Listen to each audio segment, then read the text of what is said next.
This episode of A.C.M.G. Presents Talk Time Live is brought to you in part by Viewfinder's Identity Search and Design. Your choice for web design, graphic design, and all multimedia development needs. Visit VFISAD.com and let us bring your vision to reality. Hey there, this is Kyle Hebert, the voice of Ryu from Street Fighter V. Rise up. The answer lies in the heart of battle. You're listening to A.C.M.G. Presents Talk Time Live. Hadouken! It's time. Talk time. Let's go. Anime, comics, movies, and games that come on and let's get it. Talk time. Anime, comics, movies, and games that come on and let's get it. Talk time. Anime, comics, movies, and games that come on and let's get it. Talk time. Anime, comics, movies, and games that come on and let's get it. Talk time. Live. Started in the 80s with Matt Cross. Dudes in the hood might have called that soft, but I carried that cross like Jesus did. Fast forward, I teach the kids to learn how to let go, live life, and show love to all things that don't matter where y'all from. And luckily, there's a show called Talk Time. We've been waiting for this for a long time. Dax kicks the facts on all the geek news, special guests and unbiased reviews. Suburban kids, the hipster street dudes, all can learn something new. Me too. I heard words when no faith is empty. I stayed the course so my haters tempt me. Beat the podcast that'll make them envy. It ain't too trendy. It's A.C.M.G. Anime, comics, movies, and games that come on and let's get it. Talk time. Anime, comics, movies, and games that come on and let's get it. Talk time. Anime, comics, movies, and games that come on and let's get it. Talk time. Anime, comics, movies, and games that come on and let's get it. Talk time live.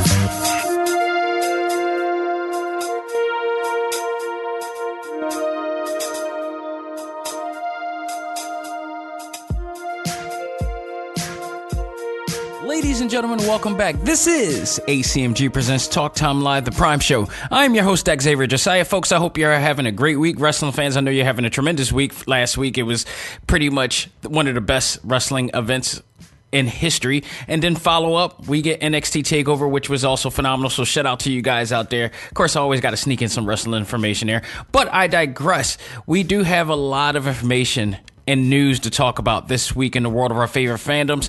Along with that, we will talk about, in our talk topic of the week, the pilot episode of Swamp Thing, the latest series in the DC universe. Is it good? Is it scary? Is it creepy? It's all of the above, and we're going to talk about that later on in this show. So for now, we're going to get right to it because we got some video game news that, of course, came out after the Select Star podcast, so let's not waste any time. Let's find out what's new in the world of A.C.M.G. And now, it's time to find out what's new in the world of A.C.M.G.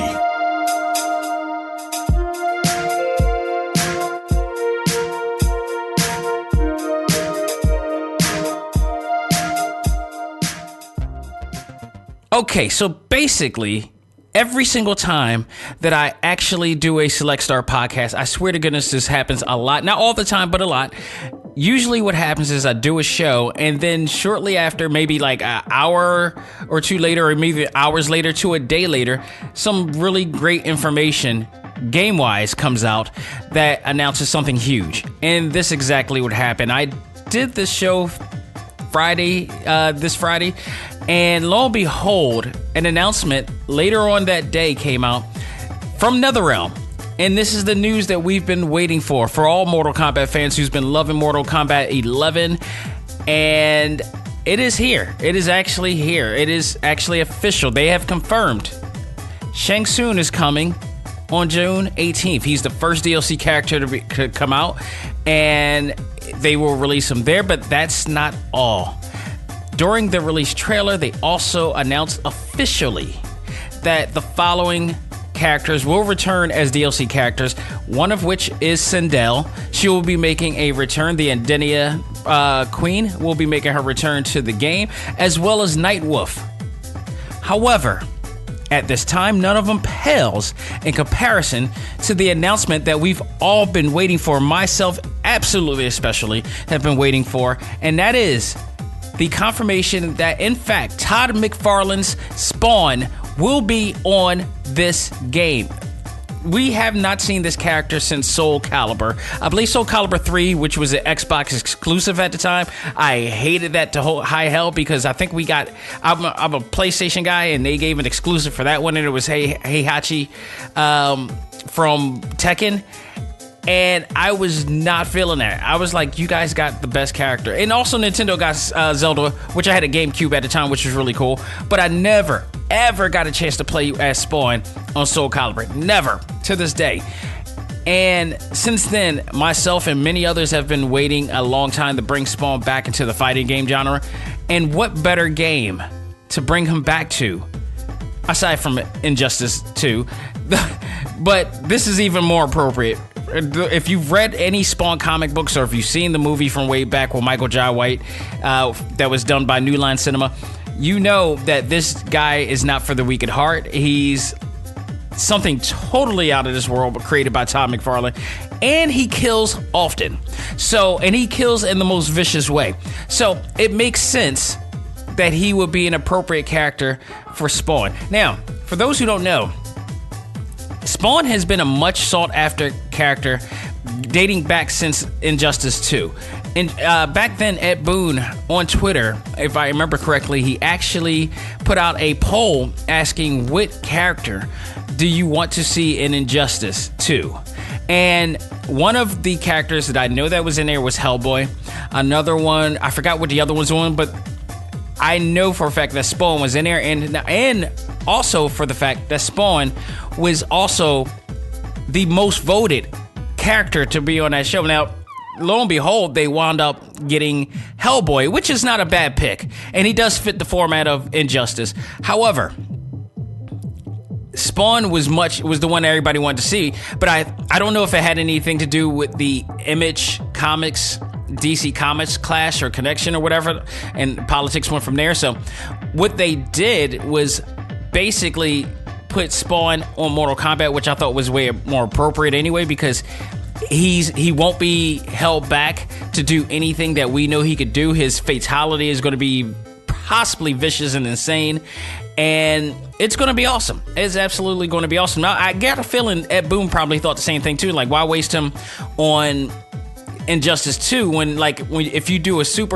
one of their super moves, it's going to wind up being like DC versus Mortal Kombat, DC Universe versus Mortal Kombat, which I thought was always a great game and a very fun game.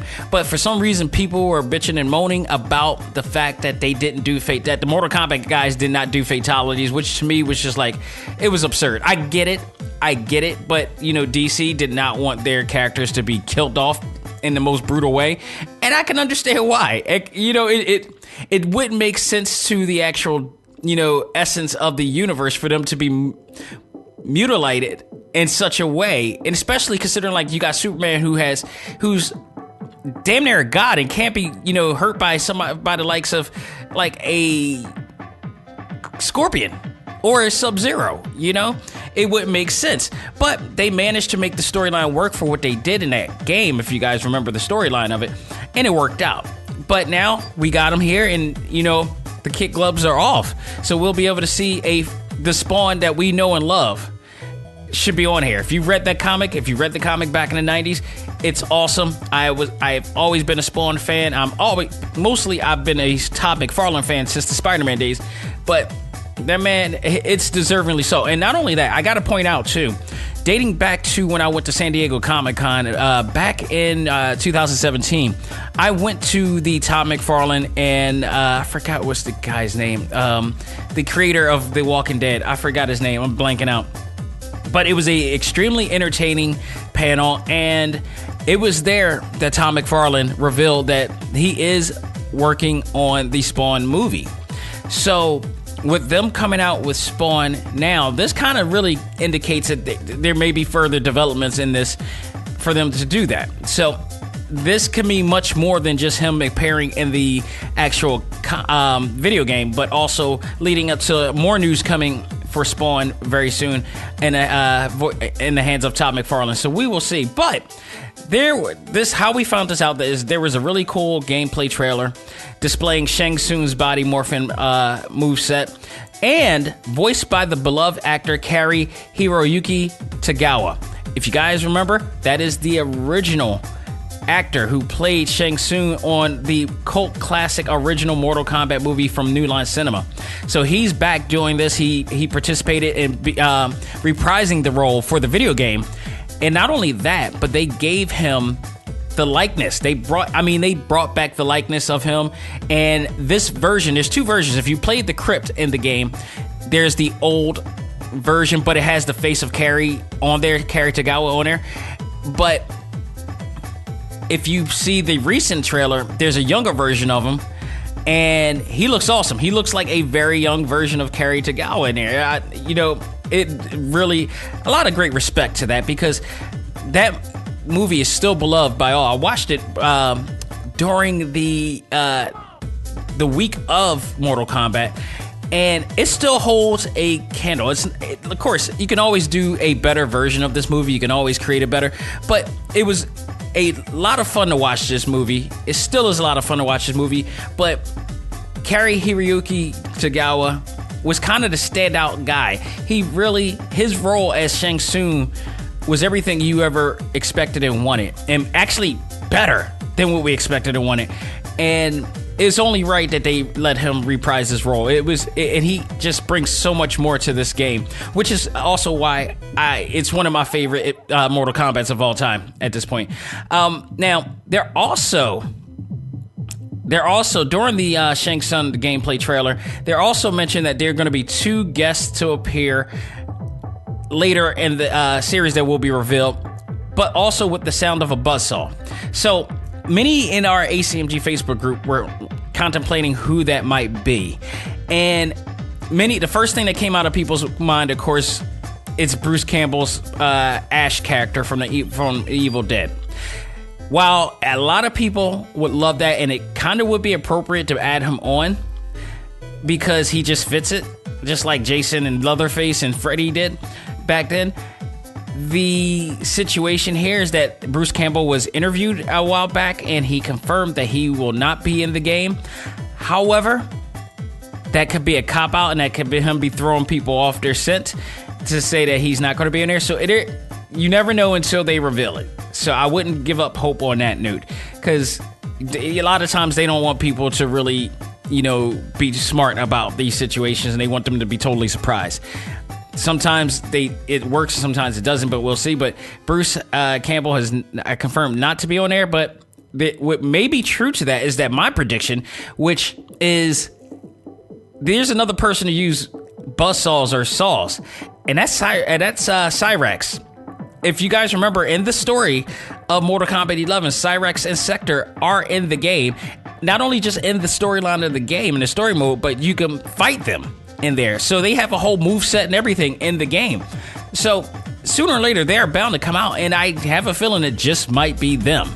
And if that's the case, I don't know why they would actually hide those characters when we already kind of know that they're there. But I'm actually looking forward to playing them as well. So honestly, in my opinion, for me, they gave me what I wanted, and all I wanted was Spawn. Everybody else was just extras. I wanted Spawn. I wanted Spawn with a passion for this game, and now that we're getting it, this is going to be fantastic. I can't wait to see what they do with this character. So we will see. Hopefully we'll get more information as news develops from there. So let's switch on to something else really very interesting that just popped up this week and just kind of blasted everywhere on social media and media in general. And that's actor John Witherspoon. If you guys don't know that name, you've probably seen him in a lot of things. Especially if you guys were cult classic fans of Friday, starring Ice Cube and Chris Tucker. John Witherspoon played the fan favorite father of that series, as well as he's played in a lot of other iconic and memorable movies. Of course, shows too. I mean, he was in the Wayans Brothers. He also was on House Party. I mean, if you go way back, and I know a lot of people maybe of other cultures don't know this one, but Hollywood Shuffle. I mean, like the whole cake. I can't even describe to you what that is, but hoes gotta eat too. And that was the biggest joke that he did at the time, and this was back in the day. One of Robert Townsend's earliest, actually the movie that got him to the legendary fame that he's got now was Hollywood Shuffle. But Robert Townsend also wrote for, I believe he wrote for Eddie Murphy and other people as well.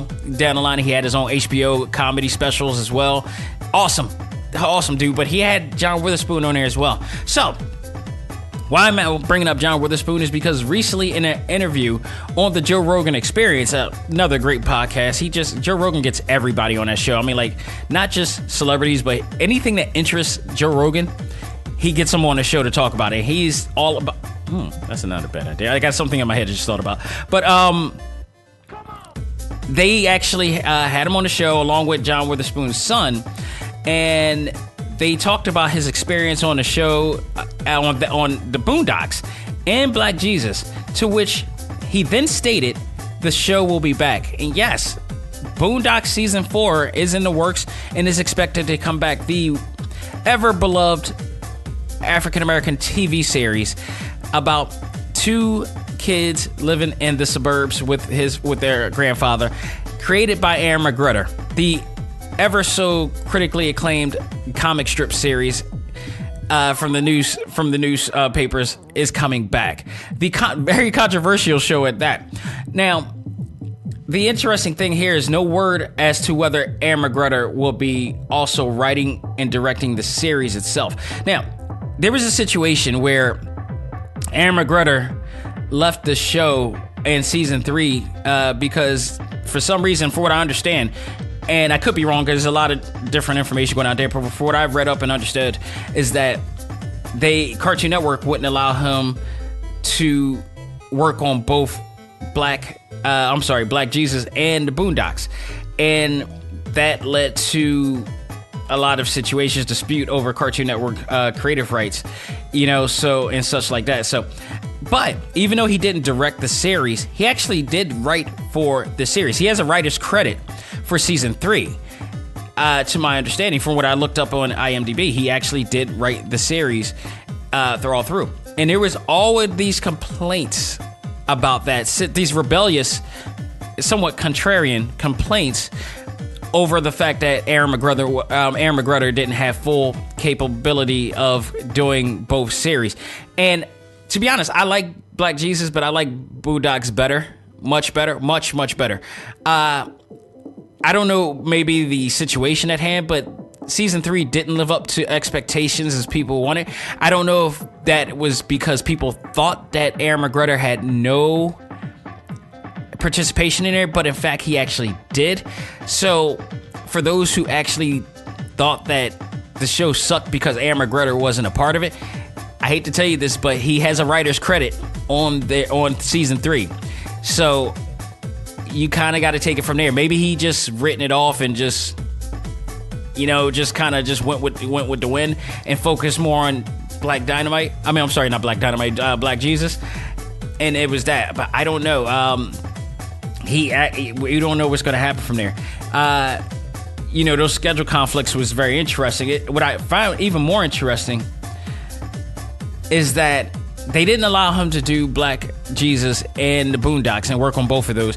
However, and that's just Cartoon Network. We got to know that that's Cartoon Network's decision. However, we do see people like Seth MacFarlane and Seth Green, who works on The Family Guy all the time, but also works on a ton of other different shows and movies. They have handled it all. They've been allowed to handle so much things. All this brother wanted to do was also work on both shows. I don't understand. Of course, we'll never understand the deep end of why that he wasn't allowed to do that and why he couldn't have that type of creative control. But I just find it very interesting, and I'm not leading to anything. I just noticed the significance here. And of course, it's Fox. Fox has, it's their own brand. They made decisions on their own, and they trusted Seth MacFarlane to be able to handle all of that. He's done American Dad. He's done the Cleveland Show, which I liked. Not being biased, but it was funny. They also, Seth Green worked on Dads and another Seth MacFarlane project. It flopped, but I actually like Dads, but it flopped. Greg the Bunny flopped. Seth Green's still doing Robot Chicken. Seth MacFarlane did a whole bunch of movies, and then also one of my favorite shows, The Orville, which he actually is not only a part of, but big time, but he's acting in it. He's the lead character of this damn show. and he's still doing Family Guy. So I don't get why, there's so much trust for Seth, the two Seths, and you can't give a genius like Aaron McGruder that type of same respect. And I hope that things have changed in the mindset of, Cartoon Network, because if you really want to make an argument, you can make the argument of Seth MacFarlane and Seth Green being able to do multiple projects for their company, for their network, and they're not giving him the same pull. That to me is it's not right. It's not right, but it's coming back, and I hope that he comes back in full force with it, because there's a lot of things that he could talk about. There's a lot of things that's been going on, and he's really clever and smart about talking about certain topics in this animated show. For one thing, it's one of the arguably, almost not arguably, the greatest animated series focused on an African-American cast of characters. First of all, the animation is ungodly gorgeous, like anime level quality, and we got to have that. That's, from an animated standpoint, that's our Black Panther in a sense, because we never got to have animated characters look that good. Probably not since, Bill Cosby and the Cosby Kids, to be honest. I mean, we've never gotten that type of quality, and this supersedes that cartoon back in the day. So I am hoping that he comes back in full force. He deservingly so, and I would love to hear what's on his mind in this day and age. So everything's changed majorly since he's been on TV, since that show has been on TV. I mean, I would love to get an idea of what he has to say and how he would paint that picture, that portrait on a canvas.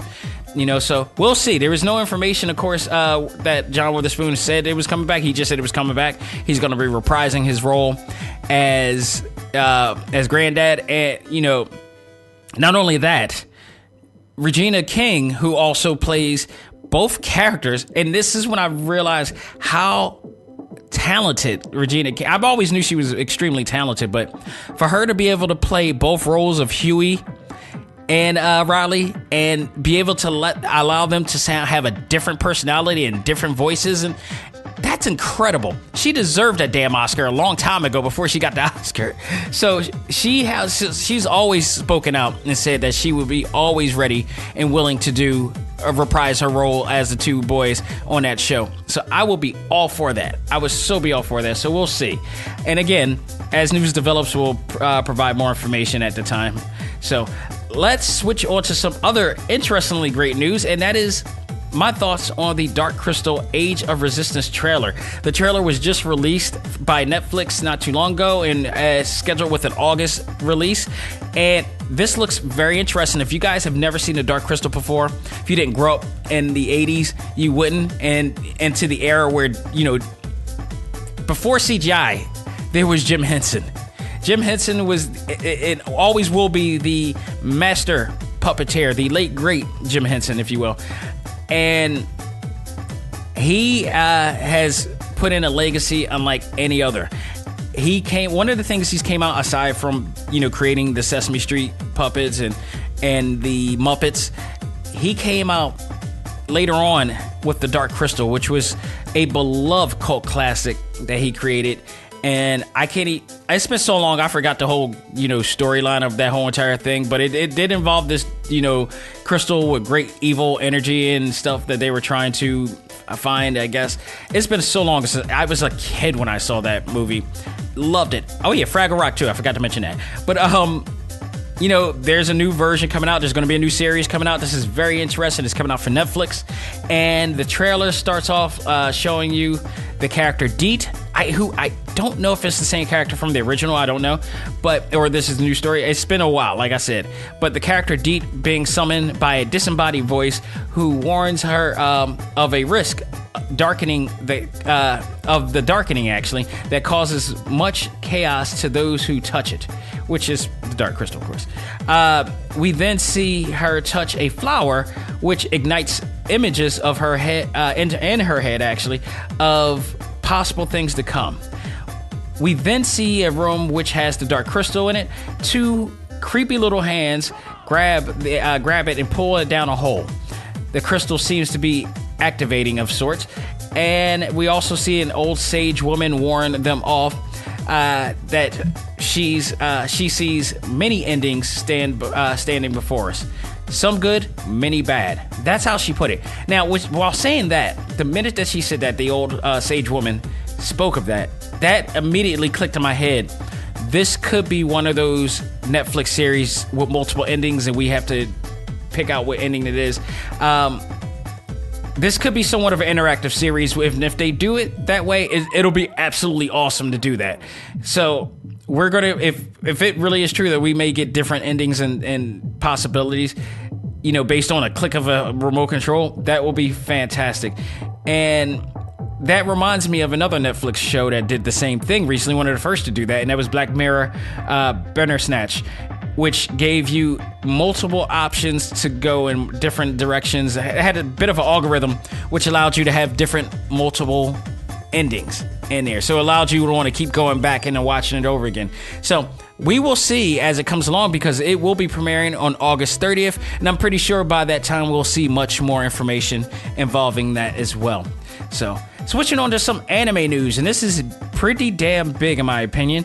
Funimation, who was already acquired by Sony, is now acquiring the UK animation distributor Manga. If you're an anime fan, especially if you're a real otaku from back in the day, before the term otaku was ever known, before the word anime was ever known, it was Japanimation, and you know that Manga was one of the forefront pioneer studios and distributors of anime at the time.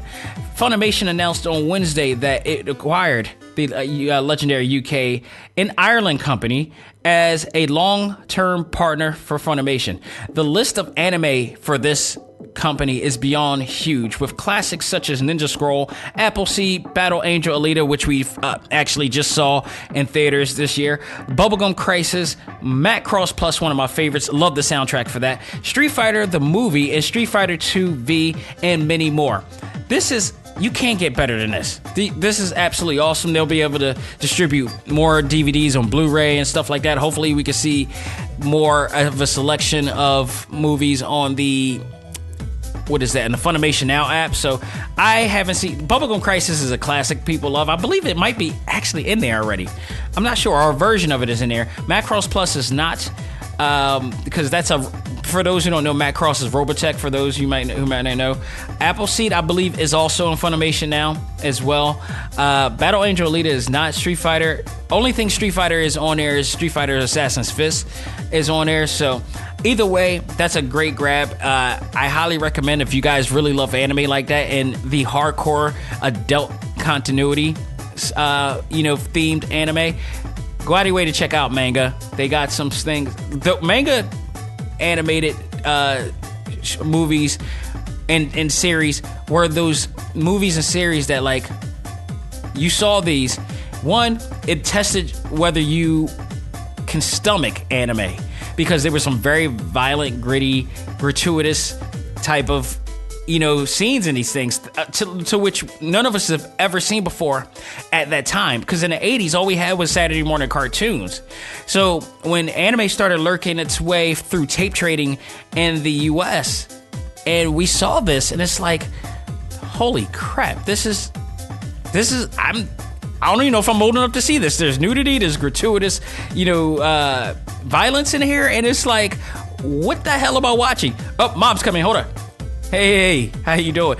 So it was kind of like that. It was exactly like that. I can tell you there's many of my friends and many people who would attest that watching those cartoons did two things. It made you, be aware of where your parents were, and also you knew kind of a fact that, like, your parents wouldn't exactly realize that you're watching something like that unless they really focused on what you're watching. Otherwise, you just say that you're watching cartoons. Nah, it wasn't. So that's awesome. I'm looking forward to seeing the development of this, and hopefully it really does develop into something really good for Funimation and us anime fans as well. So let's talk Sonic again. Thought we stopped talking about Sonic. We would have, if not for a very talented man, a very talented 3D animator, artist, very popular dude, YouTuber, if you will. So apparently, and shout out to Michael Burhan on our A.C.M.G. Facebook group. He's been on the show many a times, and he actually posted this on there for us as well on there, and we got to see it. But a fan-made mock-up of Sonic was released by a YouTuber named Alter Baranoff. And I know people were probably thinking his name Author. I don't believe this guy is American, so it's Alter, or maybe it is Author, but that's the way he spells it and pronounces it. But this gentleman actually created the Sonic, a mock-up, slightly downgraded version of what we saw from the original Sonic trailer, of the crappy Sonic that we saw, but he replaced that one and added his version of what we wanted to see Sonic look like. The Sonic that he created looked like the Sonic we wanted, but almost a realistic version of it, but you could tell it's a slightly downgraded version because it doesn't have all of the layers of detail that the version in the movie had. But with that said, it still looks tons better than what the version that they showed us. What I hope they saw it. I really, really hope they saw it, and I have reason to believe they did. But this one looked like the actual game version, but he had actual fur in his body, almost just like the version that you saw in the movie, but not as much. It was perfect. It was not the original one that we saw in the movie. I never liked the amount of fur that was on him because it just looked like it was too much. He looked like Grover from the Muppets, from the Sesame Street. This version, it was slightly, subtle amount of fur that was on him, but his eyes look exactly like his eyes, and he moved, and his reactions and the facial expressions, everything looked exactly what we love to see, and it fit the trailer. He literally just took out the original version of that they did and replaced it with his version, and it worked. It absolutely worked. So it amazed me. Not only that, this Sonic is getting a lot of praise, majority of praise from YouTube, which he presented it on, and it has received over 7,389,570 views so far, and it's continuing to go up every single time. Now, this is the part that always cracks me up, because when you get somebody that's doing something really good, it's just almost nature that you're gonna have a minority. And think about this. We always have a minority of people who rather purposely want to give negative reviews or hate on something, or just want to be contrarian about it and have a contrarian attitude about it. Or it just amazes me. It never fails. There's always going to be a minority. Always remember this. Even no matter how good something is, there's going to be a minority amount of people, a minor amount of people that is going to hate or give negative reviews because they want to stick out and be noticed.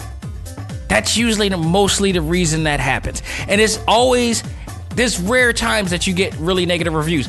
For instance, the Sonic trailer was a rare time that everybody gave negative reviews. But when you get something that's really, really good, you always got some minorities in there. When you get to the point where you see like a minor quantity of people actually hating on something, you got to just pass it off, because the overwhelming, positive reviews, it shouldn't matter. For some reason, our instincts is to focus on the actual minor amount of people. It could be like one person, it could be 10. I remember we had this conversation on in the Talk Time Live exclusive with Amanda C. Miller, the voice of Boruto. If you didn't listen to it, go back to it. We had this conversation. Go to talktimelive.com and check it out there on our exclusives page, and you can find it there and listen to it. But we actually had this conversation about that, how much as much fandom she gets for her roles as Sailor Jupiter or Boruto or any character that she portrayed, there's always a short amount of people who wants to throw shade, and she focuses on that. And she said that she even admitted she had to condition herself to not do that, and that's real. It's usually people who don't. I guarantee you, I will put money on it. I would absolutely put money on it. I would bet anything on it. That is, majority of people who do that are also people who don't have nearly the talent that these people that they're, thumbs down or hating on it. Guaranteed you. But I digress. This gentleman did what I believe is a phenomenal job putting this together. When I saw this, I had the feeling and expression that I wanted to the first time I saw this. The same expression and feeling that I had when I saw the trailer for Detective Pikachu, which it turned out to be a hell of a movie and one of the best video game movies ever. It has the throne right now. If they would have showed this, regardless of how good or bad the movie is going to be, if they would have showed this version in a much more layered version of what Baronoff did, I would have been way more excited about this movie, like people are right now after watching this trailer. And it was even more crazy because I read a few comments on YouTube as well, and somebody made a great point. I'm not nearly going to take credit for this, but they made a great point. How is it that this guy, who you can obviously tell, whatever computer, PC or Mac that he's using to do this, it's not a cheap PC or Mac. I'm telling you now. Anybody who does graphics or anything, they're spending loot on their equipment, on their computer equipment to do stuff like that, because you need a great processor, RAM, and just enough power and a power supply to actually put all that together. That's high processing power and a graphics card to boot. That's high quality computer power that he's packing in to do what he just did. That right there is not cheap, but it's not nearly as expensive as the money that they were using to make this movie, which I believe it was in like 90 million or so. I forgot. Don't quote me on it. I forgot what was said that was being spent on this movie, but a lot of money was being spent on this movie. And it could have been 90 million, but a lot of movie has been spent on this movie to make that Sonic. Meanwhile, this guy did a slightly downgraded version, which looks tons better than this one. Where's that money going? I know Jim Carrey's expensive as hell, and I guarantee a lot of that went to his contract. A lot of that is, went to his contract, because it's documented that he requires a few million at the door to say that he's doing a movie. So, because to some cases is well deserved. A lot of cases is well deserved. He's a hell of a damn actor and a brilliant comedic actor at that. So a lot of it probably is spent on Jim Carrey, but also the fact that this guy I guarantee this guy put his computer equipment and everything went along with that. If you put all that together, it's probably less than 10 grand of equipment that created that Sonic that he did. These guys spent millions. Production, we're talking production, we're talking, crew, we're talking somewhere along the line, special effects came in, and that had to be a couple mil too. But this guy created it within a few $1,000s. I guarantee you he did. I will put money on that as well. And that's talking from experience. And I don't understand why they couldn't have done what they did right there and it didn't work. And look at the reaction. This mock-up version got way more positive reaction than the original official trailer did. So hopefully when they do make that redesign, that it looks somewhere near to what he looks like. And if it's not, I am not going to see this movie, because that's the only thing that's keeping me from seeing this movie right now, is the fact that they had this Howard the Duck morphed up looking version of Sonic on here. And it just, to me, it just goes to show, you could tell when the director and the people behind it are fans of the things that they're creating. These guys clearly were not fans. The guy, Alter Baronoff, is a fan of that game genre. He gave it the respect that we were all looking for, and it looks tons better. This is what we were looking for. Just like they did with Detective Pikachu. All of the characters look just like the characters, but just look more real, had a more real world feel to it.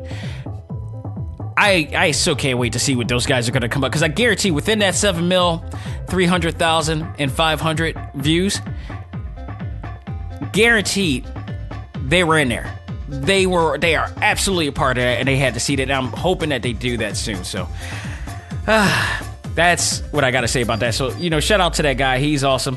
And by the way, not only that, go out of your way to go to his YouTube page where you can see that trailer, but you could also see another one that he did of Darkwing Duck. It's very cool. Absolutely very cool that he did that. So I want to talk about the Captain Marvel movie and the featurette, the bonus feature that has come out because, Captain Marvel came out this week. I got a chance to watch again. Absolutely loved it. I know it's not the best of my series, but look, the lowest of the series is still better than a lot of other movies out there. So it's just by default. It's not.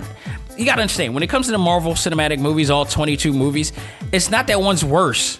It's not that it's the worst. It's the least favorite. It's not. I wouldn't use worst. It's just the least favorite because it's the least favorite by default. Because there's so many of them out there to compare, it's hard to really do it. So, and we did that already. We tried that already. We see what happened when we did the top 10 a while back. So, that goes what I'll say. But it's not to say that any of the movies are bad. It's just it's the least favorite by default. It's not saying it is bad at all because the least favorite is still a better movie than a lot of other movies out there. So, but I digress. I watched the bonus feature and I didn't realize the connection. I'm watching Agents of S.H.I.E.L.D. And there was always, again, we talk about it again. There's always a saying that there was no connection to the yada, yada, yada, yada. Well, the hell it ain't. It is a connection to this year's, to this season with, and last season, not only with the Kree connection, but there's another connection that is connected to Captain Marvel. And you find it out while watching the movie and watching Agents of S.H.I.E.L.D. This week on Agents of S.H.I.E.L.D., we saw Agent Keller, played by Lucas Bryant, at the hands of an alien bat that flew right into his mouth and suddenly sprouted out these crystal spikes that punctured right through his body. This dude is dead. He's super. As with my friend and A.C.M.G member, Anthony Whitaker says, he's super dead. He's just super dead. I mean, you can't get any more dead than this. But this led to Yo-Yo shutting him down and actually ending him before he expanded more, because whatever was happening to him, it was going to just take over the entire, base that they were in, and she had to shut it down. And unfortunately, it was unfortunate because they were actually becoming a item. If you guys have been watching, this is the aftermath of everything that happened last season, and Mac and Yo-Yo kind of split apart because Mac couldn't handle everything that was going on. Plus, he was director, so he didn't want to have that type of situation going on. But he knew that those two were getting at it, and he didn't want to interfere with them. So, it became that situation. So I think that him and Yo-Yo are going to wind up getting back together as a result of this. It's sad, but the significant thing about Agent Keller is that there's an Agent Keller in the movie Captain Marvel. And he, in fact, it can't be a coincidence because I believe that this dude is a grandson of that dude, of that dude, which would make the Keller in the Captain Marvel movie, which was set in the 90s, his grandfather. And the guy just, he became an Agent of S.H.I.E.L.D., after his father. If you guys remember, Agent Keller that was in the movie, he was the director of S.H.I.E.L.D. before Fury took over, which, by the way, if you realize Fury took over, it was when Alexander Pierce gave him the nod to become the new director after that incident with Captain Marvel. So Captain Marvel actually connects a lot of points. I mean, way more points to everything that's going to happen in the Marvel Cinematic Universe. And the featurette, the bonus features, absolutely show a lot of that there. So I highly recommend getting Captain Marvel and watching those bonus features. They're awesome. They're absolutely great in there. But yeah, Agent Keller was, if you guys remember, Agent Keller was, I believe, tied up or kidnapped or something in the movie. And the Skrull Talus, he took his image. He took his identity at the time. So that version wasn't him, but it was Talus. But there is that connection there. I totally believe it. I think people didn't realize it, but that's interesting. So for anybody who didn't think that, there was a connection and they weren't going to be still focusing referencing from the movies. No, there you have it right there. It's very subtle, but it's there. Just like Cloak and Dagger, they referenced Luke Cage, last week. So like I said, it's great to see that they're still connected in some form or fashion. I know people just want to see actual stars and people connect and all stuff, and I had this conversation with Dan Matthews recently on this, but better some or little than none at all in this case. So it is what it is with that. So last bit of news I wanted to talk about is something that I put over on the A.C.M.G Facebook group and other groups as well, and I put over a debate. I started a really interesting discussion, or debate if you will, more of a discussion. Gave people options: Marvel Studios or the Marvel Cinematic Universe or the Infinity Saga, if you will, versus the Star Wars saga. And based on the question I posted on A.C.M.G that, as to which franchise had the better sagas from start to finish, majority voted for Marvel based on the consistency of storyline and character development. One of my members, I just wanted to point this out, which is very interesting. One of my members claimed that it was almost unfair to compare, as he claimed that Marvel had an advantage of a lot of sagas, including Star Wars and Lord of the Rings, to work off of. I'll give him credit. That's possibly true. That there is somewhat of a thing. I can definitely tell that they did look at some of those. That is true. They more than likely probably looked at a lot of those shows or those sagas and movies, franchises, with all the sequels that they did, and was like, okay, they did this way, we could do it this way. But one thing you need to realize, that there is no guarantees. There was never any guarantees that Marvel was going to instantly successfully knock this out of the park, and especially the way that they did it.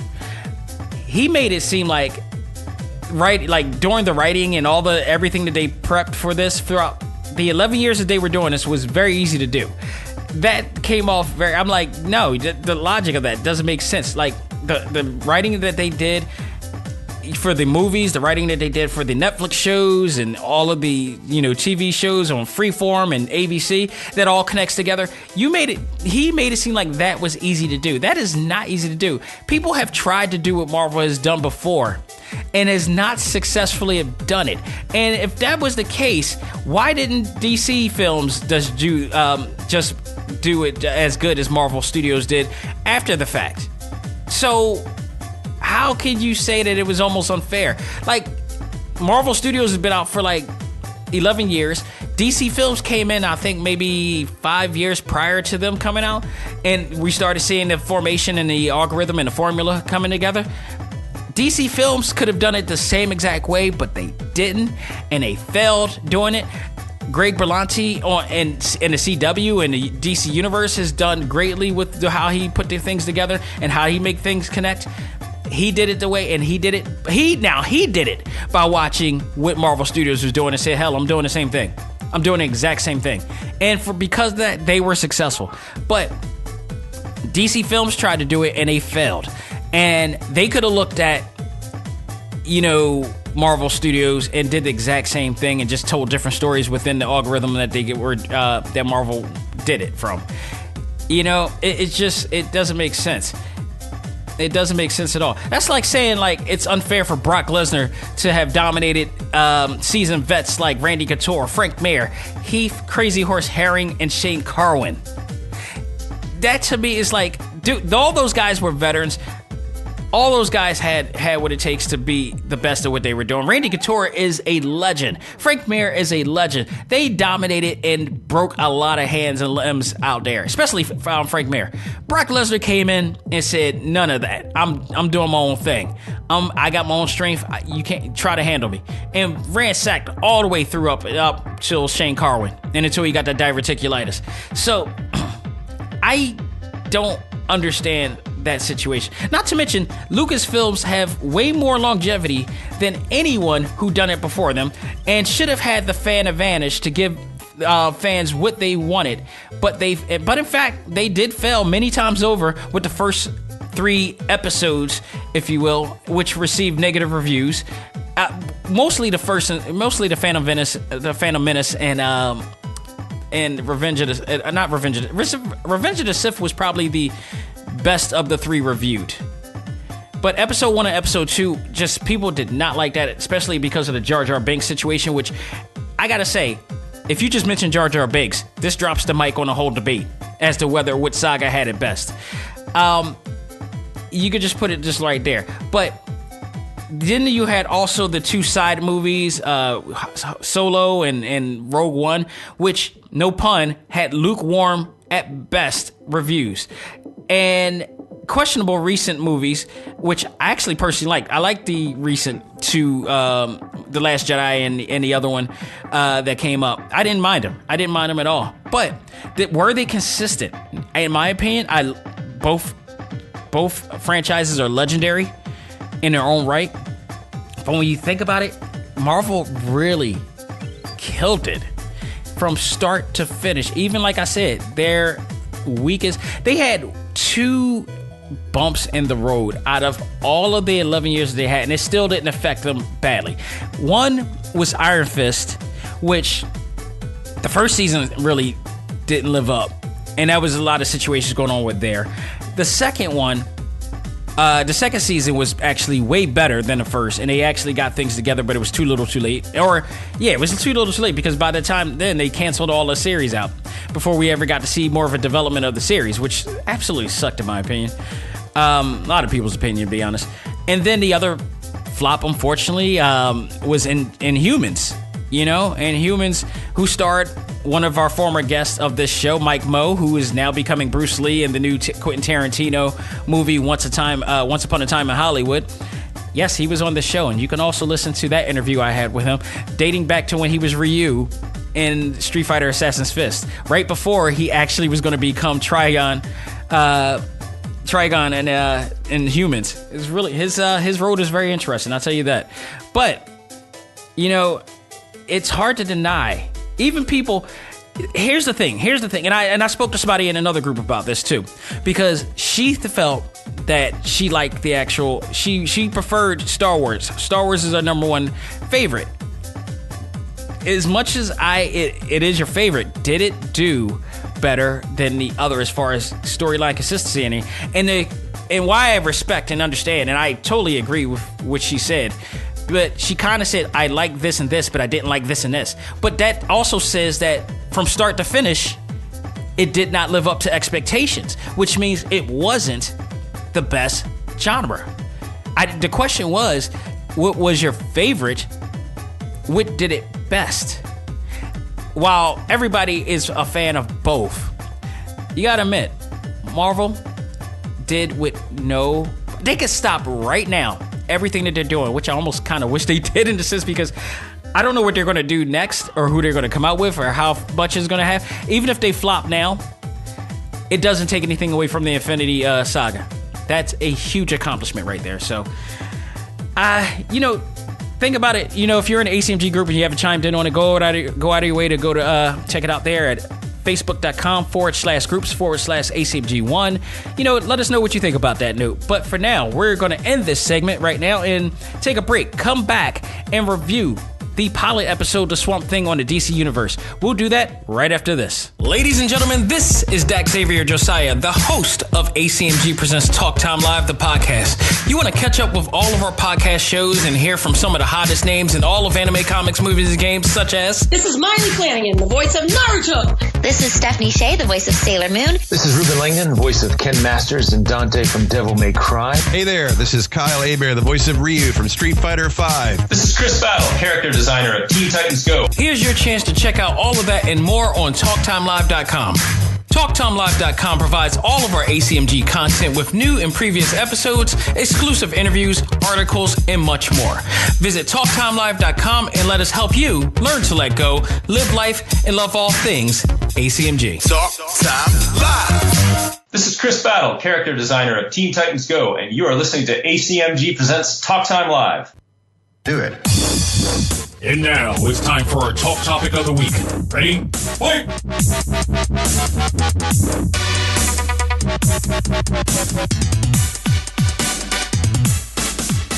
All right, folks, we are back with our talk topic of the week, and it is my review of the pilot episode to DC Universe's newest series, Swamp Thing. We finally got a chance to see it. And by the way, this, I believe, is the first series not done by Berlanti Productions. And with that said, this was absolutely a great, scary, creepy style series that we're going to get. There's 10 episodes going to be this season for the first season. And they're hour long each. And with that, the first episode gave us a taste of what we're going to expect to see down the line. And man, if you're a horror fan, which I know my friend of mine, Walter, who, by the way, shout out to him. He actually went to a Janet concert and got picked to be on stage. If any of you have ever been to a Janet concert and wish to be picked on stage, you know what happens when Janet picks you on stage. So shout out to him on that, but I digress. He is a huge horror fan. We've hung out both times that I was at San Diego Comic-Con, and he goes there for the horror. He loves horror movies. I think he would absolutely love what I actually got to see here. This was not only just really scary and creepy, but this was good scary and creepy. I mean, this was the way they put this together was really very well done. I absolutely enjoyed it. I didn't know what to expect when I got to see it. I've seen many different variations of Swamp Thing, the cartoon, the animated series. When all that was out back then, I had no idea that there was DC comic ties to it because, again, I'm not a DC Comics fan, and I didn't understand the lore of it. I just knew that this was a thing, and I've watched them all. I really did. They were some good stuff, but I think they really stepped up the mark with this one and made it a very horror-filled genre with this, and kind of putting you in a place of where is this going, and where I had to watch this twice to really get an understanding of what I was seeing. Because you look at it the first time and it was visually stunning, and you see all the actors in there, and you see people like getting killed all over the place. Like Swamp Thing can easily be in Mortal Kombat in this case, which almost made me want to play Injustice 2 again because he's in there. But this was very well done. I love what was going on here, and I'm gonna run down the story and then talk about some of the cast members prior to that because this is very interesting. So let's talk about the story. The story starts with Abby Arcane, actually, and Abby Arcane is played by Crystal Reed. If you guys recognize her, if you guys saw the episode and recognize her from other shows, one in particular, Gotham, she was the mob boss's daughter. I believe the Mahonies. I forgot the name of the mob boss, but she was the daughter of that mob boss syndicate in there, and she kind of was trying to take over the syndicate with Commissioner Gordon, and it was a really interesting thing. She was in there, very noticeable, I might say. And in this show, she's now Abby Arcane, who is an investigator and researcher with the CDC, who traveled back to Houma, Louisiana, despite her traumatizing and devastating past, to learn more about what she believes to be a dangerous virus, which originated from the local swamp there. Pretty much what has happened is that the connection to many strange things that are happening, which is leading from that swamp, including to an epidemic that is plaguing some people in town.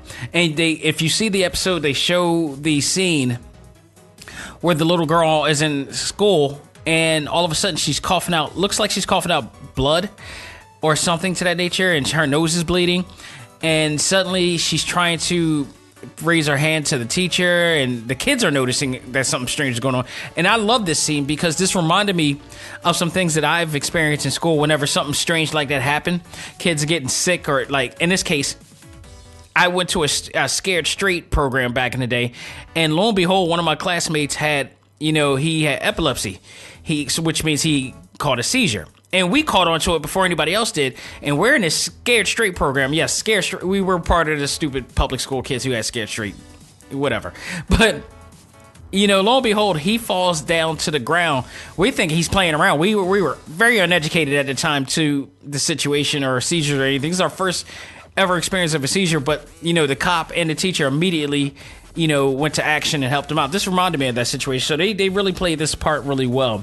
It was very believable in this scene, but the show starts off with 3 men in the bayou dropping off a box that we pretty much learn later on in the episode to be like a discharger that lets out some sort of a chemical that is affecting not only the swamp, but the people in that town.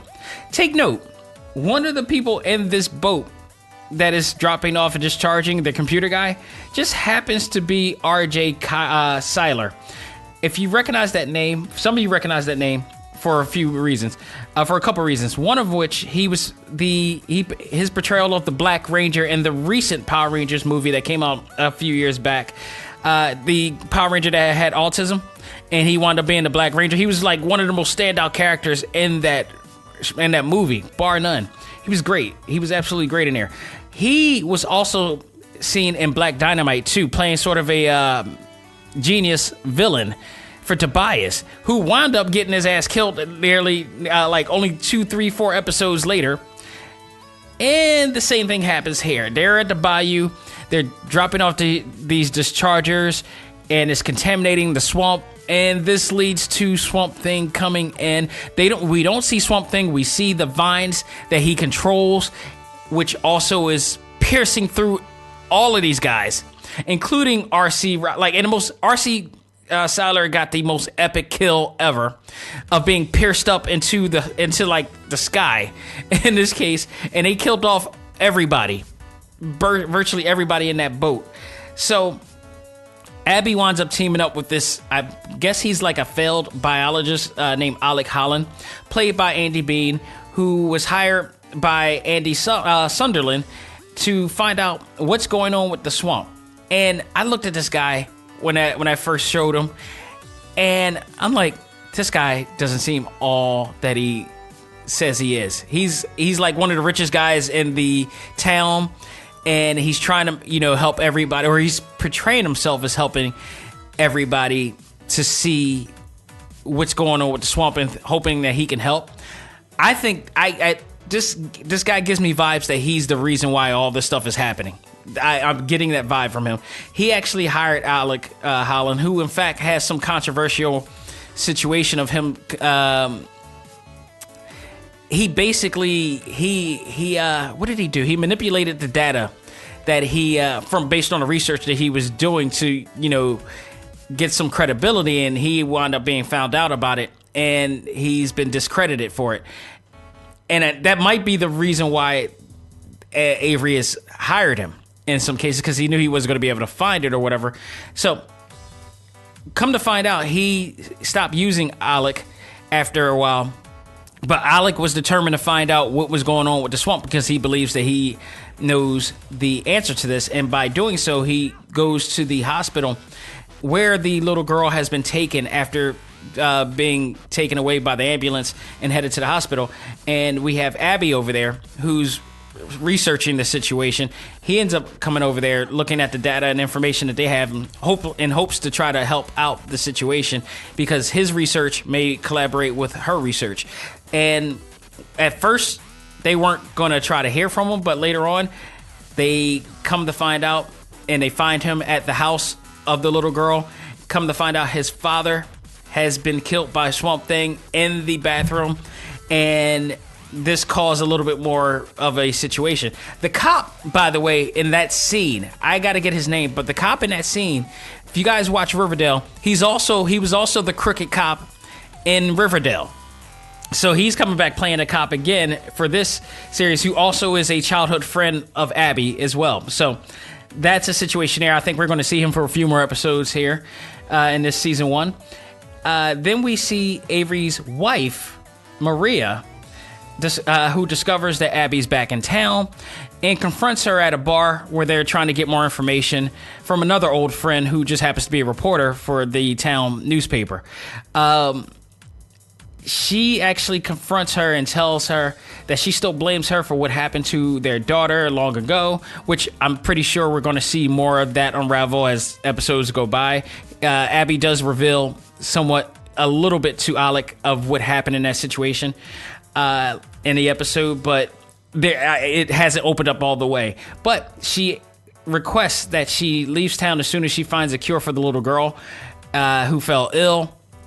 and she never wants to see her again. So, that brought really big emotions to Abby, because Abby tried to explain to her that, she thinks about her every day and such. And even coming back was hurting for her. But Avery's wife, Maria, also said, like, for every time that you went to college and you excelled in college, I was going through, trouble at home with the husband and divorce and all types of things while you were excelling elsewhere. Even though you supposedly killed my daughter, you're still here able to excel. So you better do what you said you were going to do and get the hell out of here, pretty much. Which we know she's not going to do that if you saw the trailers and the teasers. But this continues to lead into a lot of creepy developments in the swamp, and a lot of connections to the investigation that they're doing, as well as dead bodies inhabited by plants and vines of the dead who enter the swamp.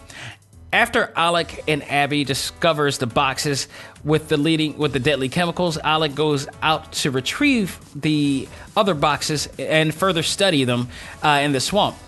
This led to Alec being shot twice by a mysterious man in a boat who had a harpoon and an actual shotgun in there. Alec managed to somehow get away from it, because he threw a stroke of dynamite into that boat and managed to get away from it as well, swimmed away from it. However, while in the water, trying to get away from that mysterious man, he ends up getting caught and believed to be killed by Swamp Thing, which then Abby comes down to the swamp to try to find Alec, to also be chased down by Swamp Thing. Not only did she get chased by Swamp Thing, she found a body that looked exactly like Alec in there. So if you guys seen that scene, the vines were piercing through Alec. So that dude's super dead at this point, unless something turns up later on in the season, because it looks like he's going to be on every single season, every single episode this season. So I don't know what's going to happen with him exactly, but Swamp Thing finally appears. The actual Swamp Thing appears out of nowhere and decides to start to chase Abby. Abby somehow, some way gets away from him, only to discover, and possibly due to the fact that Swamp Thing looks a bit sick and dying, possibly from the chemicals that's been inhabited into the water. And that's how the show ends. This series, again, I was very impressed with this series. I love what I was able to see here. I thought the cast was great. Crystal Reed did a great job playing as Abby Arcane. I'm looking forward to seeing more developments with her, as well as Virginia Madsen, who I think plays a deeper role in this as well, with her daughter, with the traumatization of her and the death of her daughter here. Again, Andy Bean, I saw the episode. I saw that he's going to be in more episodes, so I don't know what's going to happen here. The guy that I believe that I was talking about was Henderson Wade. He was also in Riverdale. He played the shady cop on there as well. I guess we're going to see more from him as well. This time not as shady, I suppose. Will Patton, who played Avery Sutherland, I believe is going to be the main bad guy. I believe by the end of this series, he's going to face Swamp Thing and something's bad going to happen. And we're going to find out why these guys have been dumping this chemicals in and starting an epidemic of sickness into the air, into Missouri or the swamp or whatever, or Louisiana. They actually said Missouri in there. I saw in other notes that said Louisiana. I don't know the connections because I've never been in either, so go figure on that one. But that is where exactly what they're set at, from what I understand. But there's a lot of situations too, including Ellie Graham, who plays the little girl, Susie Coyle. That's the name of the little girl. Now, there was a scene in there also where they were researching, they were doing an autopsy on her father, who was one of the guys that was in that boat in the beginning of the show. And he was found killed in the house, and that's where they found Alec. That's when the cop and Abby found Alec in there, or Matt Cable was what the cop was named. Matt and Abby found Alec in there, who was trying to get a sample of what's going on, and they also discovered that the guy was inhabited by vines all over his body, coming through his mouth everywhere you go. He was super dead in this case. Again, shout out to Anthony there. And she, while he was doing an autopsy, the vines started coming out and ripping this guy's body off during the autopsy, but also some type of connection to her father. Susie came back to life, and she came walking. She found her father being ripped apart by the vines, and she passed out. Abby somehow was able to get away from those vines and not be killed by the vines, almost being killed by the vines, and going and being resuscitated by Abby. So the girl right now is okay, but we don't know further situation connection to those two from there. So a lot of great cast here going on, and I'm looking forward to seeing what happens. I got to tell you guys, again, I wasn't really skeptical about the DC Universe. I was just always saying that if you're going to charge that much, please make it worth your while and worth the while of the fans. And I got to tell you, they are giving DC fans, whether you're a fan of the show or a fan of, fan of the primetime shows or the TV series that they do or the animated series, they're giving you your clear money's worth. For $7.99 a month, if you're a fan and you don't pay for any other, if you have affordable means and you can do it, definitely go out of your way to get it. If you don't have affordable means and you don't have that many streaming networks to work with, this is a great network for fans. I mean, I know people want to get every single network, but I also know that most people can't afford to get every single network that they can. But if you are a fan of comic books, if you're a fan of DC Comics in particular, you gotta invest in this. This is a really good, and you can get in and get out at any time. That's the even greater thing. You could pay for a month. You could unsubscribe within like a few. You could instantly unsubscribe within a few days and just pay for that month, and don't pay for it again, and just go back on whenever you want. I do it all the time. So, and I do it most likely whenever the seasons end. So once this is over, I'll probably, I still have like a few more weeks of this. So I'll probably get to see the first and second episode and probably just get out until all the episodes, are finished and come back in and just enjoy what they have. But if you are consistent, this is a great app to have. Again, I'm looking forward to seeing what Disney Plus comes out with all the new shows that come out, which is said to be heavily connected to the Marvel Cinematic Universe, and they're going to affect the Marvel Cinematic Universe in a big way, mostly because they have a lot of the actors in there from the movie as well. So looking forward to that, but kudos to DC Universe. I mean, again, DC films have not lived up to expectations, but damn it, I can tell you their primetime series and their TV series are doing phenomenal work out here in keeping the genre alive. And I love it. So go out of your way to check out, if you got a reason to want to check out, DC Universe, the app, there's a plenty of reasons now. Swamp Thing is just the newest edition of that. Doom Patrol, again, was fantastic. Titans was really good. Young Justice, absolutely awesome. Go out of your way to check out this and much, much more there. They also got old episodes of like the original Flash, Superman, the Super Friends, all those old cartoons from back in the day. Justice League is there. The original Young Justice is there. So much content right there. Such little time. They also got, TV specials as well. This is literally the WWE Network equivalent. This is like their library is getting deeper and deeper. They're providing really good, content in there. I can't deny this. I cannot deny this at all. They've done tremendous. What should we expect from freaking DC and Warner Brothers? So go out of your way to check it out. And ladies and gentlemen, that will do it for this edition of A.C.M.G. Presents Talk Time Live. I hope you all have a great week this week. And next week, we finally get to review Dark Phoenix. It's coming. I finally get a chance to check it out. I'm going to get my ticket early. I am going to review it. I am going to have a lot of fun. I think this is going to be good. This is the final X-Men movie of Fox.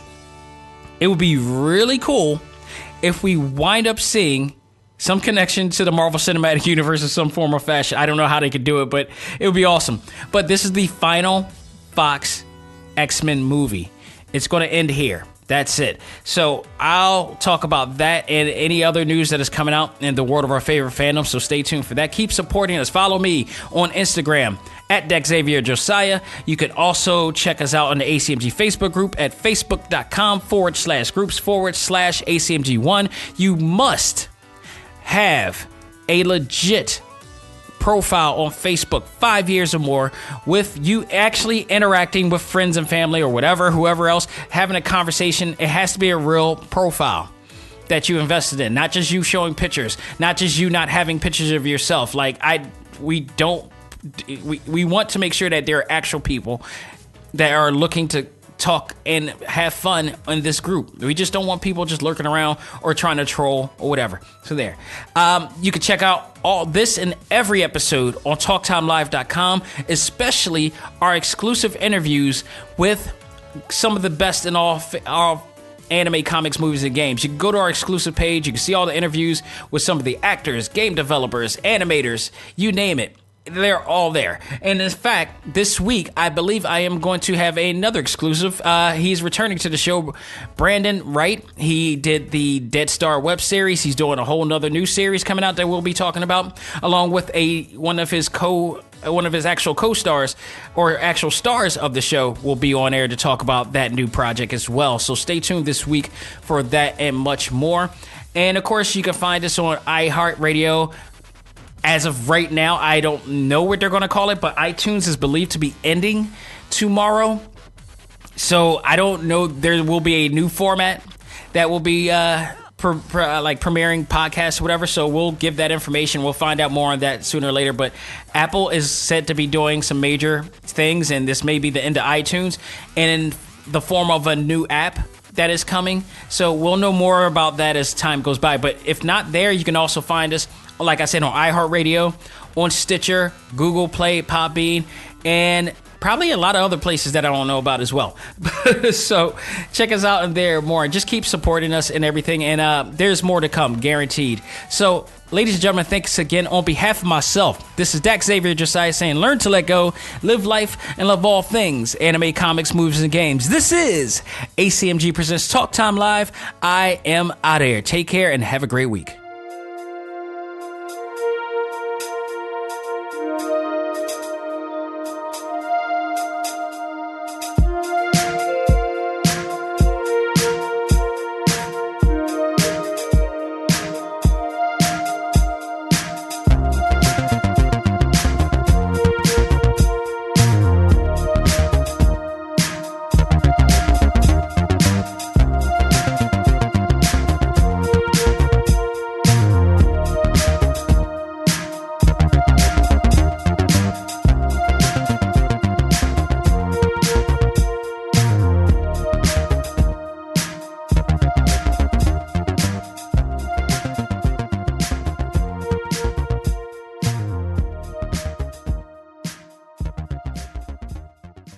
Music for this episode is provided by Game Chops. Check out these great chiptune tracks and more at music.gamechops.com.